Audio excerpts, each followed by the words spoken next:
बिस्मिल्लाहिर्रहमानिर्रहीम। अस्सलाम वालेकुम दोस्तों, आज है 2 दिसंबर 2024, इस्लामाबाद टमाटर मंडी। तो आज आपको टमाटर के रेट बताएं। टमाटर के रेट में कमी आई है बताना मेरा काम है और वीडियो अपने दोस्तों तक पहुंचाना आप लोगों का काम है जी, कि माशाल्लाह रेट में ज़बरदस्त कमी आई है। और आज जो टमाटर नॉर्मल क्वालिटी टमाटर हैं वो तकरीबन 700 साढ़े 700 रुपये बिक रहे हैं। जो अच्छे टमाटर हैं वो तकरीबन 900 साढ़े 900 रुपये का 5 किलो मिल रहे हैं। तंगी वाला जो है, तंगी वाले टमाटर वो 1000 रुपये दड़ी बिक रहे हैं, क्योंकि उसके टमाटर ज़रा बेहतर होते हैं ईरानी से। ईरान के टमाटर 700 से लेकर 900 रुपये तक चल रहे हैं। तंगी वाला जो है 900 से लेकर 1000 रुपये तक दड़ी चल रही है। तो बोली में तंगी वाला टमाटर तकरीबन 2300-2400 से लेकर 2800 साढ़े 2800 रुपये तक चल रहा था रेट।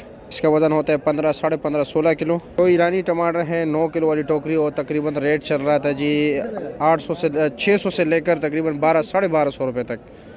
बड़ा वज़न जो है 17 साढ़े 17